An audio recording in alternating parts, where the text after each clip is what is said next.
nos toca empezar a revisar esta semana lo que sucede con la resistencia a los antibióticos. No voy a poder probablemente levantar mucho la voz, les ruego la tolerancia suficiente, salgo de un muy fuerte resfrío y obviamente eso imposibilita que pudiera dar la clase como quisiera dar.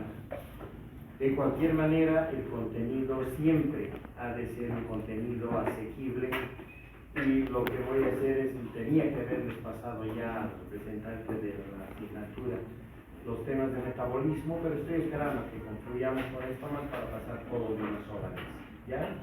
Ahí de hecho van a contar con estas láminas también. Nos toca revisar esta semana 3 clases a propósito de lo que está pasando con las bacterias y su resistencia a los antibióticos. Porque es un problema ya global.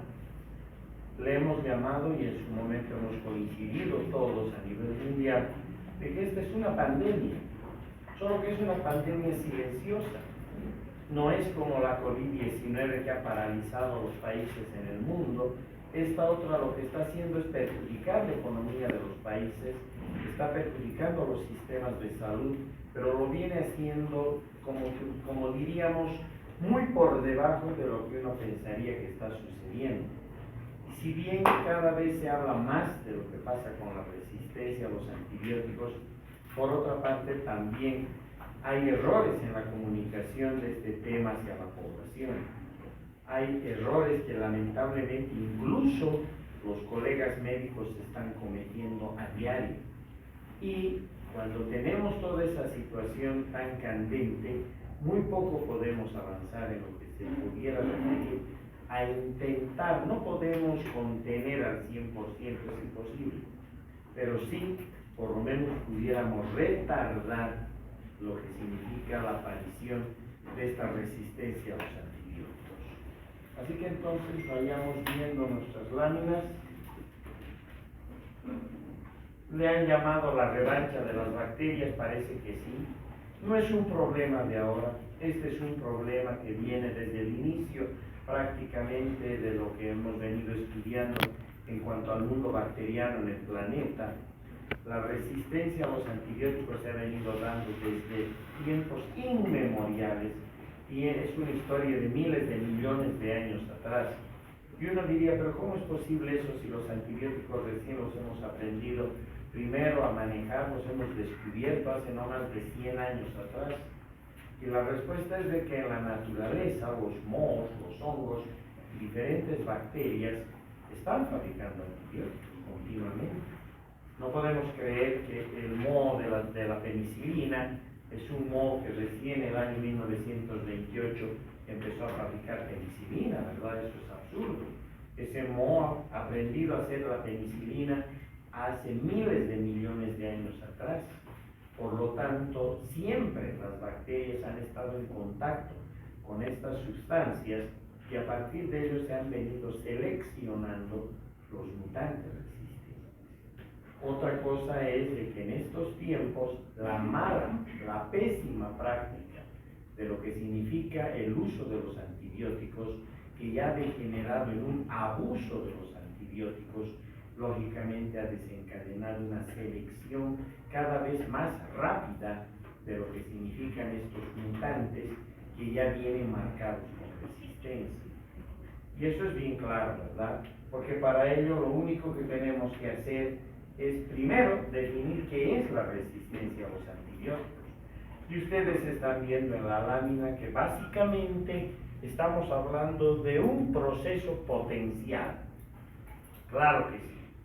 Basta que las bacterias tengan material genético y sabemos que este material cada vez que se divide, que se replica, necesariamente puede modificarse y de hecho así sucede y a esas modificaciones les llamamos mutaciones, ¿verdad? Esto es algo que viene dándose continuamente.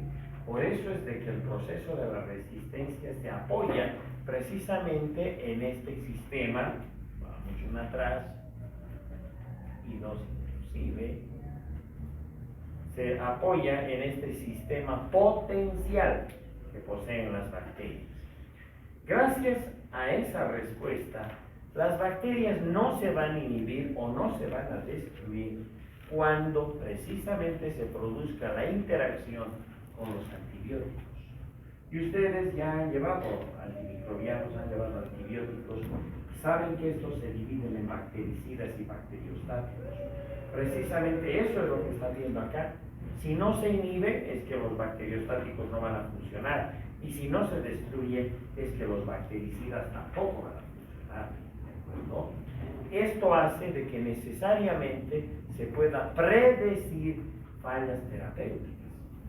Usamos un antibiótico creyendo que va a impactar sobre una determinada bacteria, en una también determinada infección, y resulta que no sucede este fenómeno. Al contrario, hay problemas cada vez tan graves que hay bacterias que pueden llegar a utilizar incluso los antibióticos, algunos antibióticos, como metabolitos de desarrollo. A eso se le llama hormesis.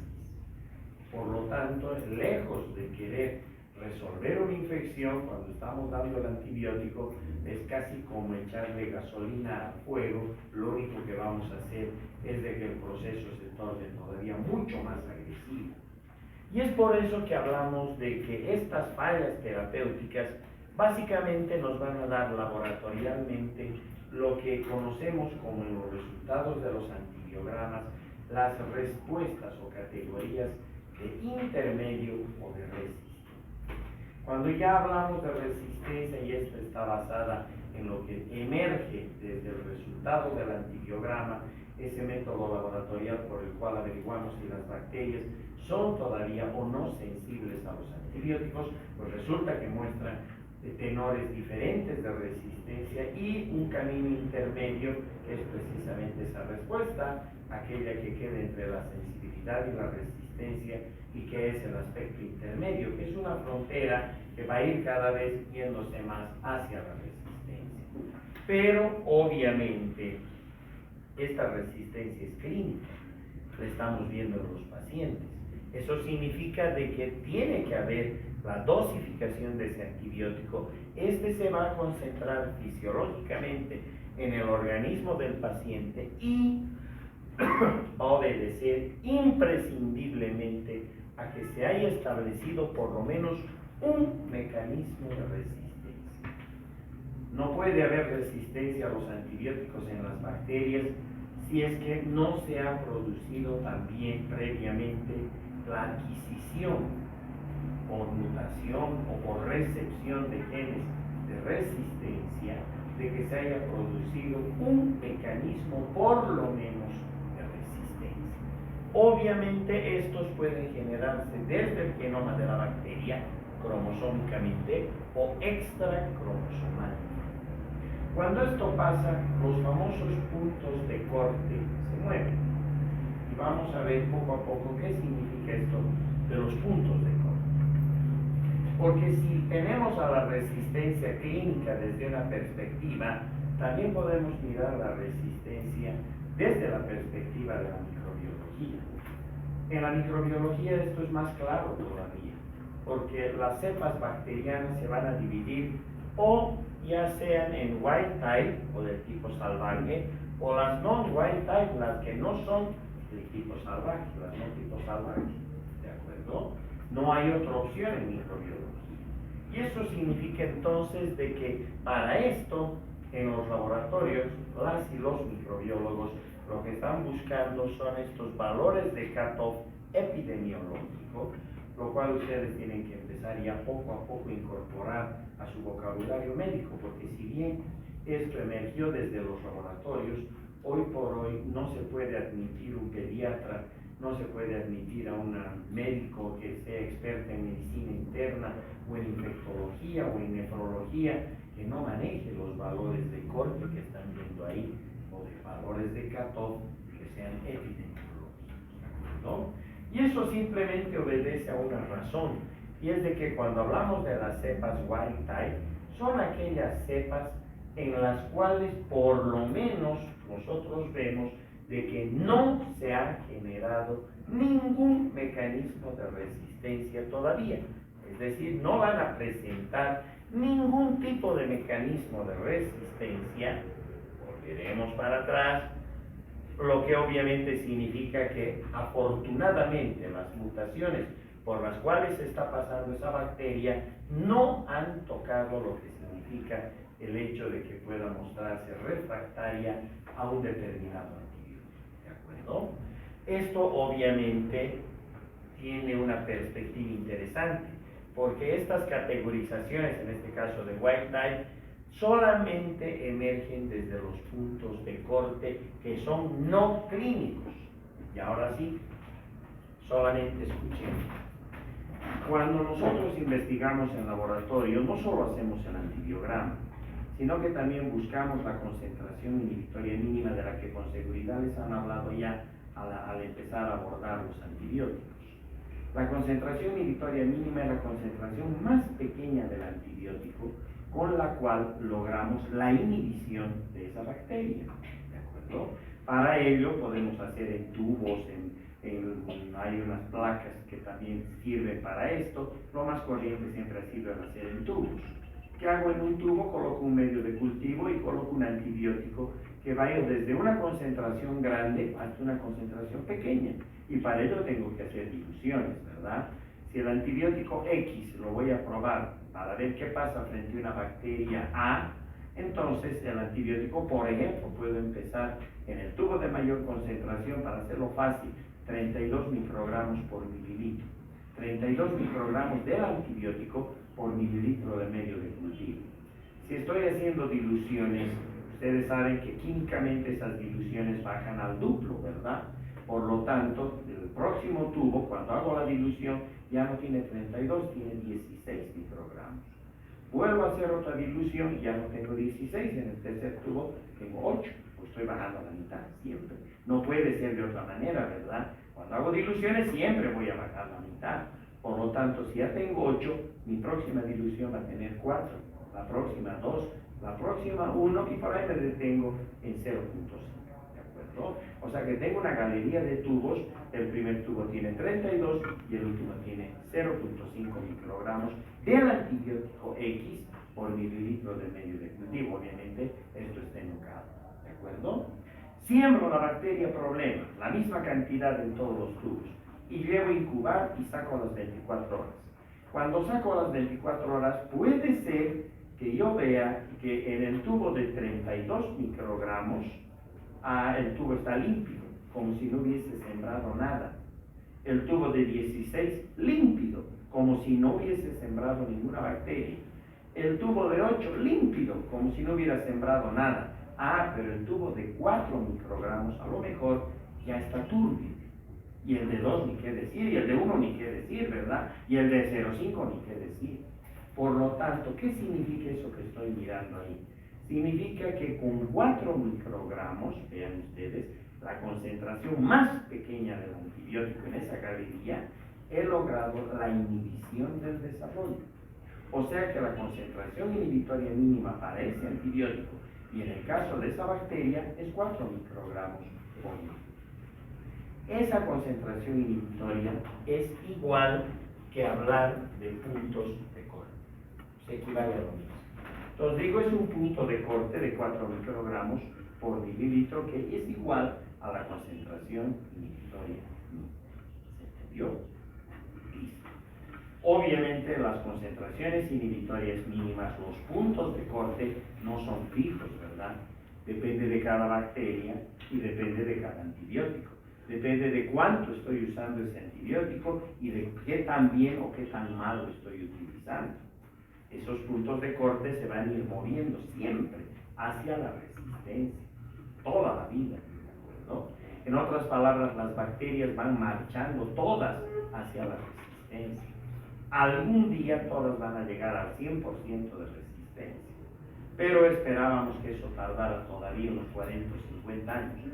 Los modelos matemáticos actuales nos permiten predecir que en 15 o 20 años ya no vamos a tener antibióticos que sean útiles. Y eso es grave, porque ustedes van a estar en ese momento o empezando ya en la parte más importante de su práctica profesional, y los antibióticos ya no van a servir para nada, se van a tentar. Ese es el temor. Otra vez vamos a tener mamás que se van a morir al dar a luz y van a hacer una sepsis puerperal. Otra vez vamos a tener jóvenes que tienen un proceso de acné, que el estafilococo va a tomar la ruta sanguínea, además les va a provocar un shock y los va a matar, un shock de tipo séptico. Y no va a haber antibióticos para proteger eso. Otra vez vamos a empezar a morir por tuberculosis, por difteria, etcétera, etcétera, etcétera. ¿Se dan cuenta? Ese es el temor que tenemos. Y por ello es que estamos en laboratorio trabajando desde el antibiograma y con las concentraciones inhibitorias mínimas para seguirle la huella a esas bacterias, que vuelvo a repetir, están cada vez haciéndose más resistentes. ¿Listo? El problema es que hoy por hoy todo el mundo prescribe antibióticos. Ustedes con seguridad o se han autoprescrito o han prescribido ya antibióticos a alguien. Las mamás son las mejores pediatras, ¿no? Tengo infección de esta, cómprate ampicilina, vas a ver, estás bien. En la farmacia vas a ver, dile ciprofloxacina y ya está. Y no sabemos las dosis, no sabemos las vías de administración, no sabemos la metabolización de ese antibiótico, ni cuál es su mecanismo de acción, que es lo que ustedes ya han estudiado. Por lo tanto, con todo eso que estamos haciendo tan mal, y ni qué decir con nuestros colegas médicos que no entienden resistencia a los antibióticos, siguen prescribiendo a diestra y siniestra antibióticos. Un bebé que llega con diarrea al consultorio y que por la clínica y luego por el laboratorio está detectado de que se trata de un cuadro viral, sabiendo que del 100% de las diarreas, el 80% son virales. No necesitan antibióticos. De hecho, no hay un antibiótico contra el virus, ¿verdad? Todos van contra las bacterias. Y en este caso, ¿qué es lo que hace el clínico? No, me aseguraré las espaldas, le daré nomás su antibiótico. O papás que llevan ese niño y que cuando el pediatra les dice, miren, es un proceso viral, solamente hay que reponerle sus líquidos, sus electrolitos, no le cortamos la leche, le van a dar estas sales de rehidratación y le vamos a controlar así. ¿Qué hacen los papás? Este es un animal, no tiene idea de las cosas. Vamos donde otro pediatra. Y si ese otro pediatra o ese otro médico se da cuenta de lo que ha venido sucediendo, le va a dar antibióticos, le va a dar antiespasmódicos, le va a dar una serie de exámenes de laboratorio que le van a tomar muestras hasta de los pelos, y cuando la cuenta sale y es más de 5,000 bolivianos, este pediatra es bueno, sabe lo que está haciendo, le ha dado antibióticos. ¿Se dan cuenta? Entonces, esa presión, que no es solo en Bolivia, es en todo el mundo funciona exactamente igual. Eso es lo que ha venido cada vez seleccionando más mutantes resistentes. Y estas cepas wild type eran las ideales porque no tenían ningún mecanismo de resistencia. Ahora nos muestran más bien la otra cara de la medalla, las non-wild type. O sea, aquellas bacterias que presentan por lo menos un mecanismo de resistencia, que lo han adquirido obviamente por mutaciones. Una vez más, en el laboratorio no sabemos si el antibiótico en la clínica va a funcionar o no. En el laboratorio solo estamos viendo si tiene mecanismo de resistencia o no tiene. Si no tienes una wild type, tal vez el antibiótico va a funcionar. Nunca podemos asegurar.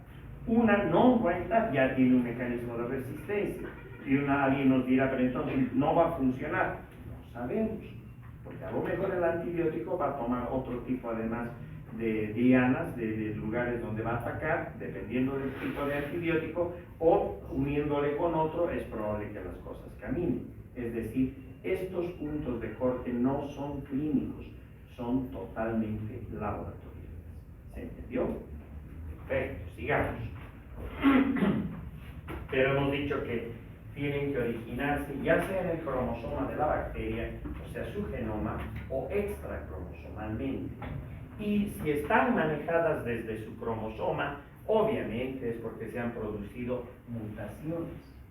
Cada vez que las bacterias se dividen, y lo hacen cada 20, 25, 30 minutos, cada vez que se dividen, una fracción de esas bacterias modifica su material genético.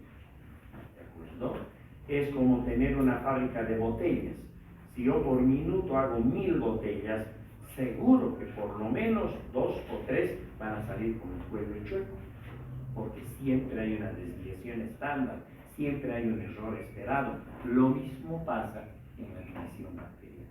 No solo en la división bacteriana, pasa incluso lo que ustedes han visto en células eucariotas, en este caso en organismos más complejos, y ahí ustedes han pasado por embriología y han visto las cosas que pasan cuando se dan las mutaciones, ¿sí? Entonces son procesos normales. Estas mutaciones se están dando continuamente, solo que no son todas para que las bacterias se hagan resistentes a los antibióticos. La bacteria puede variar, utilizo hoy, por ejemplo, glucosa, y mañana ya no la utilizo otro azúcar. He mutado, he cambiado, ¿de acuerdo? Entonces, estas mutaciones son naturales, siguen un carácter evolutivo, y eso hace entonces de que con mayor razón debo tomar más cuidado al prescribir un antibiótico, ¿de acuerdo? Por otro lado, hay mutaciones que cambian la regulación genética, y en este caso hay una hiperproducción, por ejemplo, de enzimas, ya las vamos a ver, o se optimizan algunos caminos que usualmente utilizan las bacterias. Por otra parte, los mecanismos extracromosomales también están presentes, y si son extracromosomales están controlados por plásmidos. Esas secuencias genéticas que están fuera del genoma de la bacteria y que la mayor parte de las veces puede portar genes de resistencia. ¿Cuál es el peligro de estos plásmidos? Es de que se transmiten de bacteria a bacteria, ¿verdad? Estas otras pasan de bacteria mamá a bacterias hijas. Cada vez que se dividen en dos. Le van a pasar a las bacterias hijas esos genes de resistencia. Es decir, van a seguir una secuencia. En cambio aquí es diferente. Pasan los genes horizontalmente. Gracias a los sistemas de conjugación pueden tener contacto incluso con bacterias de diferentes especies y les van pasando los genes de resistencia.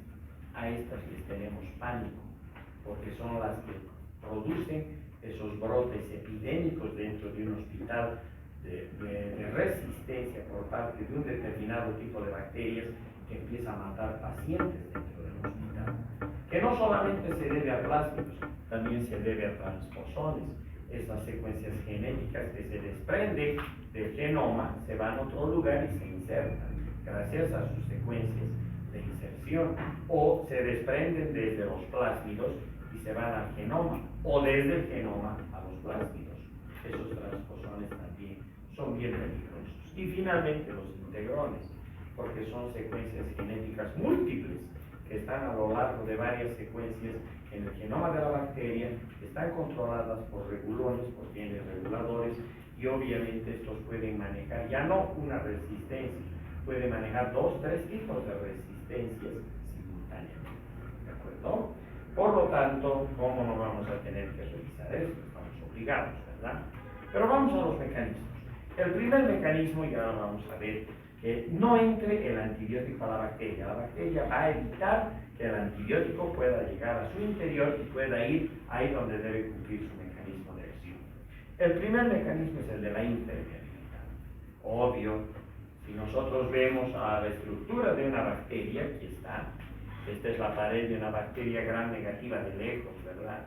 Porque estamos observando la membrana externa o exterior.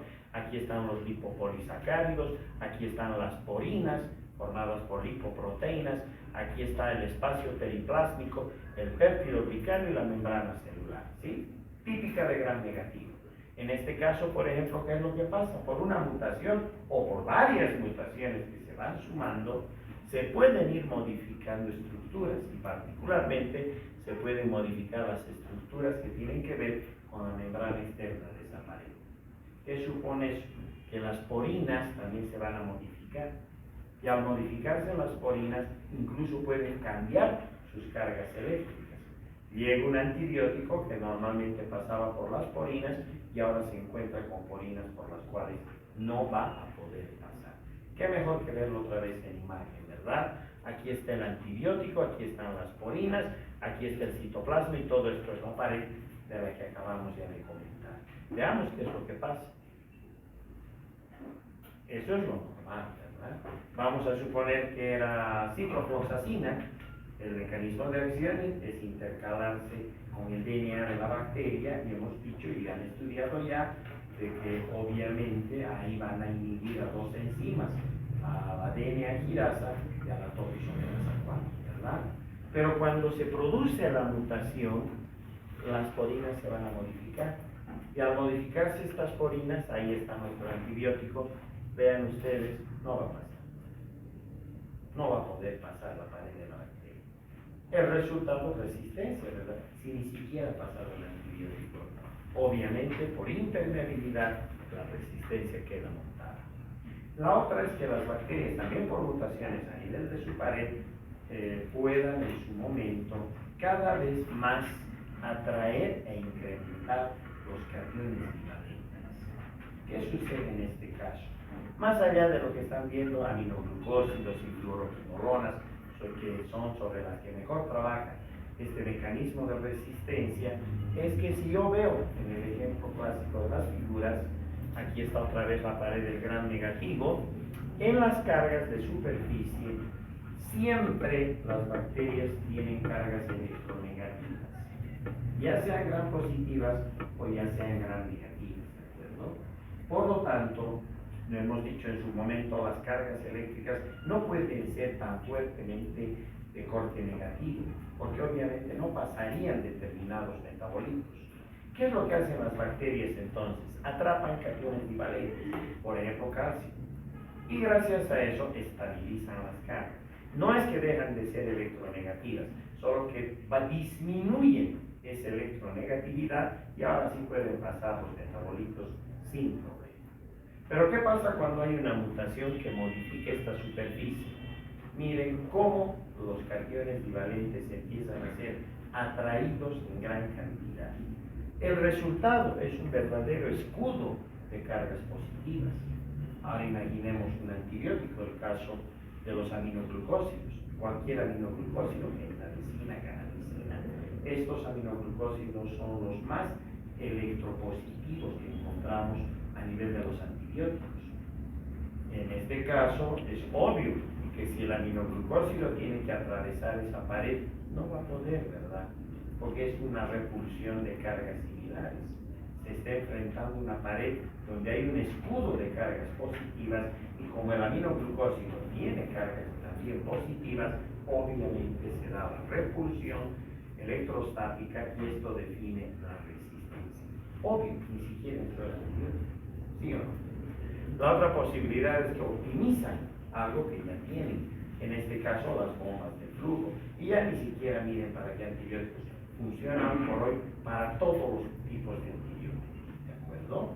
De hecho, es uno de los mecanismos más importantes junto a los enzimáticos en el jet set de la resistencia, en la entrega de los Oscars de la resistencia. Siempre está en primer lugar sentadita la posibilidad de utilizar las bombas de flujo, ¿de acuerdo? ¿Qué sucede en este caso? Igual, aquí está nuestro antibiótico y fíjense lo que le va a pasar.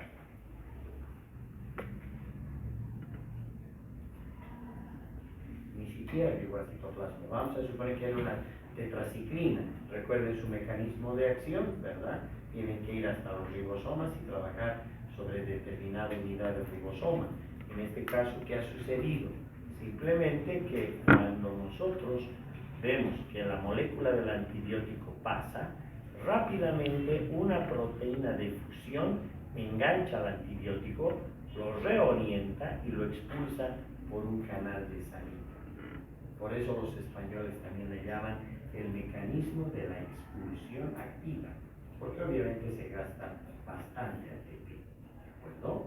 Una vez más, ni siquiera logró llegar a donde debía actuar, sino que trata de pasar la pared, proteínas de fusión lo enganchan, una vez de que se unen con todo un sistema transportador, se reorienta, van a un canal de salida y lo expulsan al antibiótico, le sacan tarjeta roja.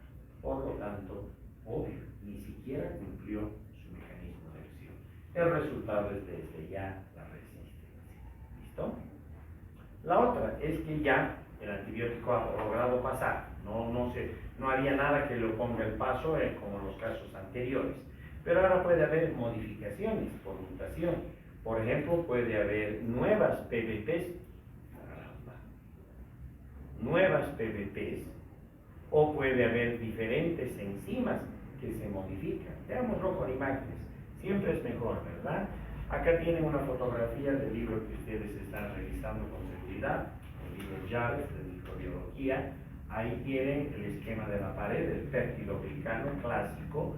Aquí está el ácido N-acetilglucosamina, el ácido N-acetilmurámico, y todo se repite, ¿verdad? Y estamos viendo que del murámico se desprenden o se enganchan 4 o 5 aminoácidos, ¿verdad? Solamente para recordar pared. En el primer lugar siempre vamos a tener una L-alanina, en el segundo lugar una D-glutamina o D-isoglutamina o D-glutamato. El tercer lugar es el más variable, si es un gram negativo es el ADP, el ácido diamino trimérico, y si es cualquier otra bacteria, incluidas las gram positivas, cualquier aminoácido pero en configuración levosa. Y en el último lugar tenemos una D-alanina, que a veces puede haber una D-alanina más, y para qué vamos a dar el nombre largo, decimos hay un D-ala o hay dos D-alas, ¿de acuerdo? Ahora, ¿qué sucede aquí? Lo interesante es de que si estos ladrillos, porque actúan como ladrillos, unidades básicas murales, estuviesen simplemente una sobre la otra superpuestas, obviamente esta pared no sería rígida, ¿cierto? Para que sea rígida tiene que existir una especie de cemento que enganche gracias a enzimas que las conocemos como enzimas de transfertidación, ¿de acuerdo? Estas enzimas se encargan de pegar pentaglicinas entre el tercer aminoácido y el cuarto aminoácido de la cadena que va por arriba, que va por delante o que va por detrás, porque es tridimensional.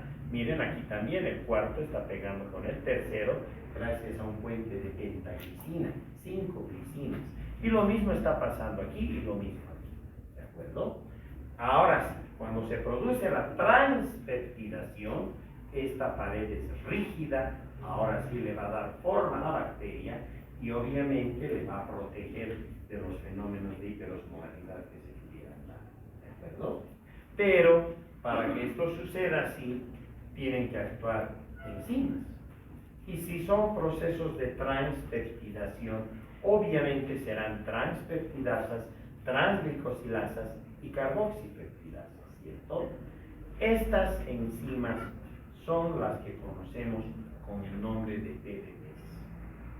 Cada vez que les hablen de PDPs o de lo que en inglés vienen siendo las Penicillin Binding Proteins, o sea, PDPs, les están hablando de las enzimas de transpeptidación que producen, en otras palabras, ese proceso, que son las transpeptidasas, las transglicosilasas y las carboxipeptidasas, ¿de acuerdo?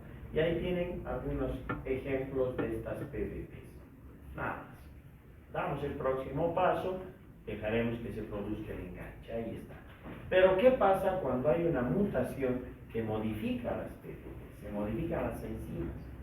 Ahora, cuando lleguen los betalactámicos cualquiera, penicilina, ampicilina o cualquier cefalosporina, obviamente se va a encontrar con una PDP que se ha modificado por la mutación. Y si se ha modificado por la mutación, ahora ese betalactámico no va a poder lograr la inhibición competitiva de esta PDP.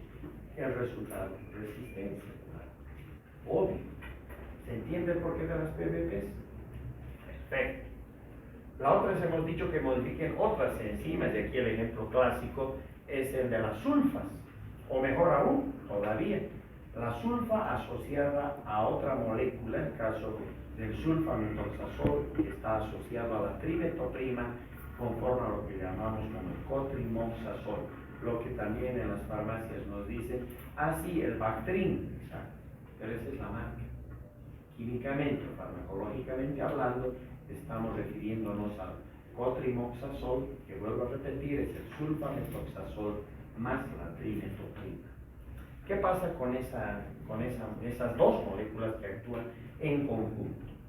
La primera, cabe decir, las sulfas, siempre van a trabajar en este paso, desde el ácido paraminobenzoico al ácido dihidroxteroico, y lo hacen gracias a la dihidroxteroato sintetasa. Esa es la enzima. que es el blanco de las sulfas, cualquiera. Por lo tanto, llegan las sulfas, se unen a este blanco y lo van a, en todo caso, bloquear, no le van a permitir trabajar y la bacteria, lógicamente, va a seguir el camino lógico cuando no puede cumplir su mecanismo que llegue hasta los polatos. El problema es cuando estas bacterias modifican esta enzima. Es una enzima totalmente modificada y que, sin embargo, sigue cumpliendo su actividad como tal. Qué interesante, porque puede haber otro paso también, que es el paso desde el ácido dihidrofólico al tetrahidrofólico. Y para esto actúa otra enzima, que es la dihidrofolato reductasa. Ese es el blanco de la trimetoprima. Por eso están unidas las dos moléculas. La sulfa va a trabajar a este nivel y la trimetoprima a este nivel. Pero para que haya resistencia, las bacterias son expertas. Modifican su dihidroteroato y modifican su dihidrofolato. Cuando llega la sulfa y llega la trimetoprima, ya se encuentran con enzimas diferentes con las cuales no van a poder actuar. La otra es que no modifiquen enzimas. Están con la misma, solo que la aumentan en cantidad. Y al aumentar en cantidad, cuando ingresa en este caso el quimioterápico, sea la trimetoprima, sea cualquiera de las sulfas, como tenemos gran cantidad de sustrato, solamente trabajan sobre una parte y la otra parte continúa el metabolismo como si nada. ¿De acuerdo? Veámoslo en imágenes. Acá tienen el sustrato donde deberían actuar y producirse todas estas reacciones. ¿Y qué pasa si aumentan los sustratos? Miren. Tenemos más sitios activos donde deberían actuar los antibióticos, ¿verdad? Y es verdad, porque si yo tengo a los antibióticos ahí marcados, están actuando sobre estos. Pero miren cuántos quedan libres. Aumentó en cantidad y por lo tanto esa es una forma también por la cual las bacterias evaden la acción en general de cualquier antibiótico o quimioterapia. La otra es que alteren enzimas que ya las tenían trabajando normalmente. Por ejemplo, pueden modificar una proteína y en este caso, si modifican la proteína S12 a nivel de la fracción pequeña, la subunidad 30S del ribosoma de la bacteria, salta automáticamente la resistencia al streptomicina. La otra es que modifiquen DNA girasitopisomerasa 4, con lo cual se caen las quinolonas. Y la otra es que modifiquen la RNA polimerasa, con lo cual se caen las rifampicinas. Veámoslo en imágenes. Ahí está el ribosoma, solo para que recuerden, en la subunidad 30S tenemos un conjunto de proteínas. Entre estas proteínas está la S12 ribosomal, que es blanco de la streptomicina. Cuando llega la streptomicina, este blanco bloquea a este tipo de proteínas, ya no se produce la lectura del RNA mensajero como debería hacerse, y automáticamente se frena todo el proceso de transcripción de proteínas y la bacteria termina muriendo porque hay un efecto bactericida. Pero cuando las bacterias modifican esta proteína S12, obviamente ya no hay acción de la streptomicina y la resistencia se establece a veces en un solo paso, rápidamente. Es lo que clásicamente se llamaba la resistencia tipo streptomicina, porque era la que más rápido se daba. Por eso hoy por hoy todavía pregúntenles a sus abuelitos, incluso a sus papás, pregúntenles sobre los combióticos. Antes se utilizaba mucho el término combiótico. Me van a poner un combiótico porque estoy mal de salud, porque hace buenos años atrás se unía a la penicilina más la streptomicina en un solo frasco, y ese era el combiótico. Muy bueno desde ya. Pero ¿qué descubrimos? Que en un país como el nuestro, donde la tuberculosis convive con nosotros, se suben a un minibús, ya se están infectando, entran a un cine, ya se infectaron, van a un restaurante, ya se infectaron, vienen acá, ya se infectaron, ¿verdad? En otras palabras, Bolivia es un país altamente tuberculizado. Eso significa entonces de que una de las armas contra la tuberculosis es la streptomicina, no sola, se la da asociada, como se ha explicado. Pero si nosotros empezamos a usar la streptomicina contra otras infecciones, vamos a aumentar la presión selectiva. Y el Mycobacterium tuberculosis se va a seleccionar y se va a mostrar resistente a este antibiótico, ¿verdad? Por eso es que ya no hay el conbiótico. El Programa Nacional de Tuberculosis ha retirado los conbióticos hace décadas atrás y hoy por hoy ya no van a encontrar el conbiótico en Bolivia, ni tampoco la posibilidad de utilizarlo, porque la streptomicina está guardada para la tuberculosis, junto a otros antibióticos más, ¿de acuerdo? Así que en eso hay que tener cuidado. Y eso simplemente es porque esa modificación es muy rápida y se establece esa resistencia. La otra es de que modifican las enzimas que tienen que ver precisamente con el plegamiento del DNA. El DNA de una bacteria no es un DNA común y corriente, ¿verdad? Es un DNA que si lo extraemos de la bacteria y pudiéramos poner una regla, mediríamos con una regla. Mide 1.3, 1.4 milímetros de longitud. Y como algo que mide 1.3, 1.4 milímetros puede estar dentro de un coco, de un estafilococo o de un bacilo. Y la respuesta es que está súper enrollado. ¿No? Ese súper enrollamiento se le debe precisamente a la DNA quinasa y a la topoisomerasa 4, que son los blancos sobre los que trabajan las quinolas. Lamentablemente las bacterias también modifican fácilmente su DNA quinasa, mueven su DNA quinasa, modifican la molécula y siguen cumpliendo funciones. Pero ahora cuando llegan las quinolonas ya no van a poder trabajar sobre este tipo de enzimas. ¿Qué son las quinolonas? El ácido nalidíxico, la ciprofloxacina, la levofloxacina, etc. Y en la RNA polimerasa lo que va a suceder es que, ustedes recuerden biología básica, tiene que haber, para que se empiece a producir la lectura desde lo que es el DNA hasta la fabricación del RNA y llegar hasta los ribosomas para la transcripción, tiene que haber una burbuja en este caso, de transcripción de la información, ¿verdad? Esa burbuja de transcripción está precisamente armada cuando el DNA se abre y gracias a una enzima, la RNA polimerasa, se empieza a copiar una cadena de RNA mensajero y ese es el que después se va a ir hasta los ribosomas para llegar a la traducción del proteína, ¿cierto? Bueno, esa RNA polimerasa es el blanco de la rifampicina. Pero la pena también es que las bacterias fácilmente modifican esta RNA polimerasa y se la modifican y sigue cumpliendo funciones. Cuando llega la rifampicina no puede ya suceder nada, la resistencia queda establecida. Lo otro es que las bacterias son muy fashion, les gusta estar a la moda. Por eso es de que pueden aumentar o modificar, incorporar cosas nuevas, por ejemplo una nueva PBP. Ya sabemos lo que son las PBPs. En el mundo normal de las bacterias hay la PBP 1, la 2, la 3, la 4, la 5 y la 6. Como quieren estar a la moda, hay bacterias que adquieren una nueva PBP llamada 2A. Cuando adquieren esta PBP 2A, que la vamos a ver mejor en resistencia en gram positivos, ahí salta la famosa meticilino resistencia, típica de los estafilococos.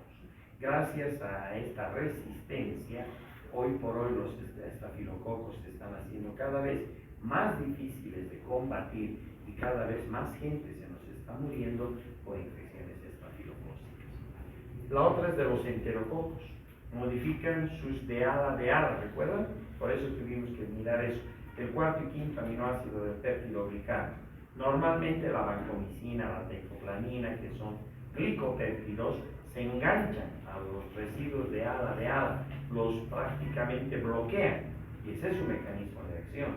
Pero los enterococos también quieren estar a la moda, por lo tanto desplazan los residuos de ala y más bien ahí colocan otro tipo de residuo que puede ser, por ejemplo, un D-lactato.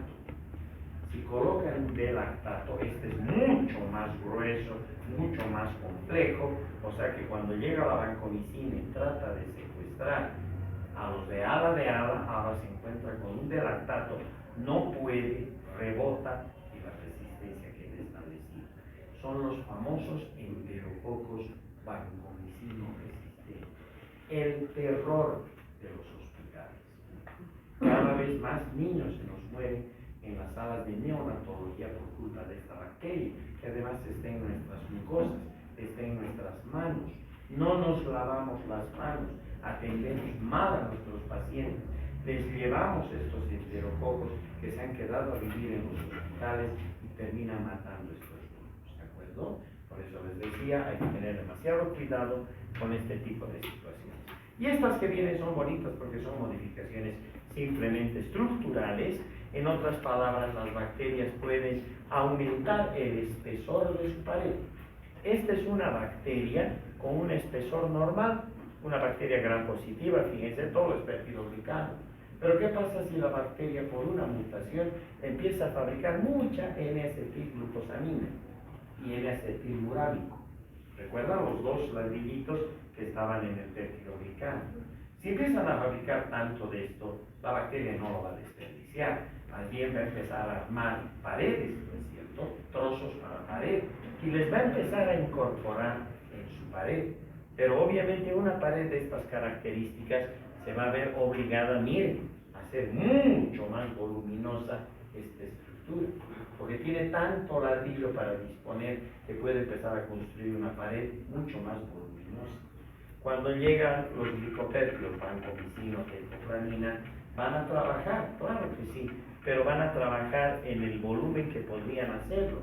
Miren, todo esto está de más. El resultado se va a caer en la acción de sus antibióticos, ¿cierto? O incluso puede haber una hiperproducción de péptidos. Han visto que estaban los de ADA en cuarto y quinto lugar. Las bacterias pueden empezar a aumentar los residuos de DHA. Y una vez que aumentan estos residuos de ADA, uno pensaría, ¿van a fabricar más pared? No. Estas bacterias son muy astutas. Lo que van a hacer es empezar a eliminarlas al exterior. Y al eliminarlas al exterior, cuando llegue la vancomicina, se va a unir. Hemos dicho que secuestra los de ADA, ¿no es cierto? Nos va a llegar, llega hasta la bacteria y como se están soltando tantos residuos de ADA, se van a enganchar estos residuos, van a cumplir su mecanismo de acción, pero fuera de la bacteria, fuera de la pared de la bacteria. Por eso también a esto se le llama trampa de actividad, porque en el fondo lo que está pasando es como en los aviones de combate.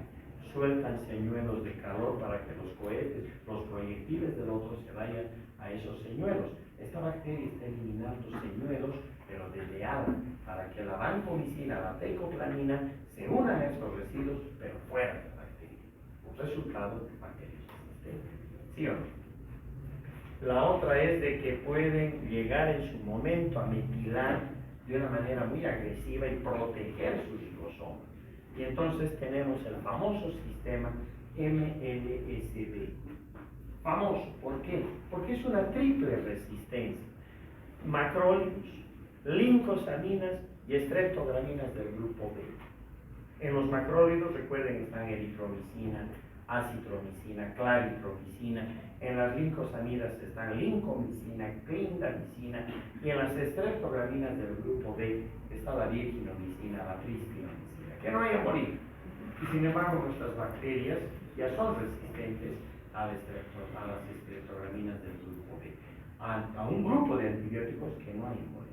Porque una vez más, no es que el antibiótico las vuelve resistentes. Lo que hace el antibiótico mal utilizado es seleccionar a los mutantes resistentes. ¿Se entiende? Esos son dos conceptos de los cuales me interesa, porque van a salir en el parcial y les van a preguntar en los exámenes de la residencia y en las visitas médicas. Espero que les vuelvan a preguntar, porque no es que el antibiótico les vuelve resistentes, no. También lo que son mutaciones. Lo que hace el antibiótico es seleccionar a los mutantes. Trabaja sobre todas las partes sensibles, pero hay mutantes resistentes. Y esos mutantes resistentes quedan seleccionados, esos se dividen y ya pues tienen una población enorme de mutantes resistentes donde los antibióticos ya no están. ¿De acuerdo? Y otro concepto que tienen que tener cuidado, porque hasta nuestros médicos caen y cometen ese error. Dicen, ¿cómo es posible que este señor tenga resistencia a este antibiótico si nunca le hemos dado este antibiótico a este señor? Y entonces le jalamos su oreja al médico y le decimos, las aulas de microbiología tienen que volver, porque no es que el paciente se hace resistente, no somos nosotros resistentes, Las que se vuelven resistentes son nuestras bacterias. ¿De acuerdo? Son las bacterias las que se seleccionan para precisamente producir estos mutantes resistentes, o seleccionarlos directamente, y a partir de ello imagínense todo lo que puede suceder. Y ya en la recta final, la modificación enzimática. Las modificaciones vienen dadas por enzimas también que manejan las bacterias, en este caso la cloranfenicol acetiltransferasa. ¿Qué va a hacer esta enzima? Este es el cloranfenicol. Va a hacer lo que dice su nombre, acetila, le pega primero un grupo acetilo y luego le pega un segundo grupo acetilo. Esta fórmula no tiene nada que ver con esto. Esta es totalmente inactiva, ya no está activa. El resultado, resistencia al cloranfenicol por parte de la cloranfenicol acetiltransferasa. La otra es un juego de enzimas que son las adenil, las acetil y las fosfotransferasas. Todas estas o sueltas terminan dando resistencia a los aminoglucósidos, canamicina, gentamicina, amicacina, tobramicina, streptomicina inclusive, ¿no? En este caso entonces estas enzimas puede ser que se unan o trabajen solas, además que no es una, hay una variedad de adeniltransferasas, hay una variedad de enzimas acetilantes y hay una variedad de enzimas fosforilantes. Aquí el fenómeno es totalmente aleatorio, ya depende de la genética del microorganismo y puede a lo mejor expresar una enzima adenilante con la cual se cae, por ejemplo, la gentamicina, pero no toca los otros aminoglucósidos. O pueden ser dos enzimas acetilantes y una enzima fosforilante, con las cuales se pueden caer la amicacina y la canamicina, pero no toca el resto de los aminoglucósidos, ¿de acuerdo? Así que simplemente es por modificaciones que se van a dar por parte de estas enzimas. Esta es bonita porque esta es una resistencia relativamente reciente, es la llamada resistencia por la MCR1, es una enzima placidial. Lamentablemente a esta enzima se la ha denominado en su momento también como la enzima y la resistencia del fin del mundo, porque cuando una enterobacteria asume esta resistencia, ya no hay antibiótico disponible en el planeta que pueda provocar el efecto farmacológico, es decir, ya alcanzó la resistencia total. Hoy por hoy hay algunas moléculas que han aparecido, pero lamentablemente son tan costosas que obviamente no están en Bolivia y no van a llegar en muchísimo tiempo, ¿de acuerdo? Acá lo único que estamos hablando de la fosfoetanolamina transferasa. ¿Qué es lo que va a hacer esta enzima? Va a pegar un grupo de fosfetanolamina en la superficie de la bacteria a nivel de los lipopolisacáridos, con lo cual el antibiótico que debería pasar, que es la colistina, no lo va a hacer. Y si no pasa la colistina, que es la última herramienta que tenemos, sobre todo en Bolivia, sobre infecciones por gram negativos, imagínense ustedes el resultado, ¿verdad? Y si uno diría, pero eso en la China han descubierto, algunas cepas en Alemania, en Europa, algunas otras en Estados Unidos. Bueno, la noticia triste es que en nuestro laboratorio, en el INLAS, en bacteriología, a través de los trabajos de la licenciada Rebollo, de la doctora Verónica Medrano, del laboratorio de bacteriología clínica, y sobre cepas que nos envió la bacterióloga del Hospital de Clínicas, la doctora María Elena Barriga, se encontró una salmonela. Por eso esta resistencia a la colistina mediada por MCR1 es Salmonella typhimuriae. Primer reporte del mundo. Esta salmonela era resistente a todos los antibióticos comercialmente disponibles en el país, incluida la colistina. Es decir, ya no había más opción de tratamiento contra esta bacteria. Ese es el tipo de bacterias contra las que tienen que pelear, y por ello es que recalcamos tanto estos pasos. Y bueno, esto que nos va a llevar toda una clase, que es el mundo de las beta-lactamasas. Las beta-lactamasas lo que van a hacer es abrir los anillos beta-lactámicos, ¿verdad? Ustedes han estudiado ya que la penicilina, en general todos los beta-lactámicos, Se les conoce de esa manera y no de otra forma porque químicamente corresponden al paquete de los beta-lactámicos. Me explico. Y eso es porque tienen al oxígeno en posición beta con respecto al nitrógeno. Por eso se llama beta-lactámicos. ¿De acuerdo?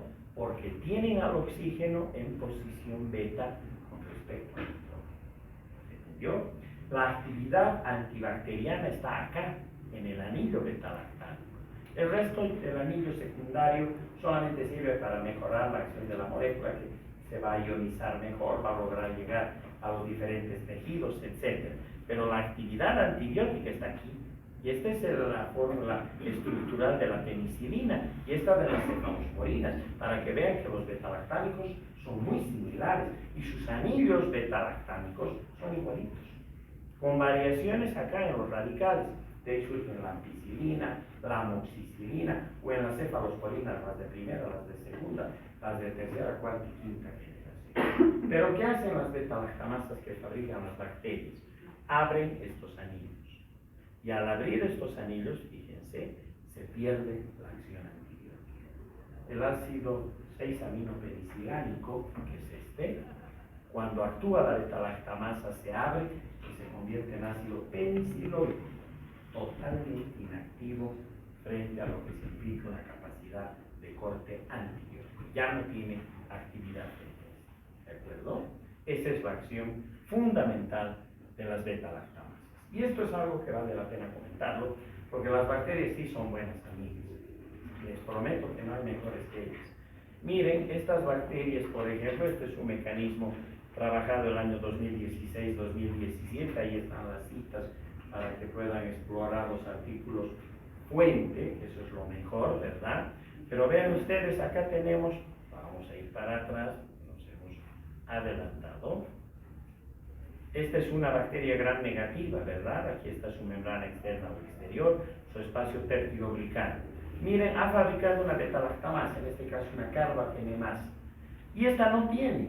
¿Qué es lo que hace este microorganismo? Miren, va a envolver esta carbapenemasa en un segmento de membrana externa, se va a mover, fíjense, y se va a insertar en la membrana externa de la bacteria vecina.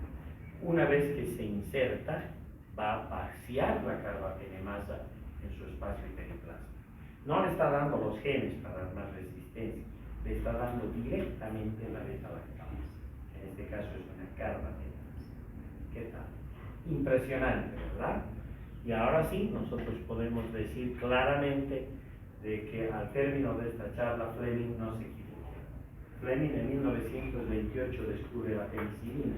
Estamos a 4 años del centenario del descubrimiento de la penicilina por Fleming.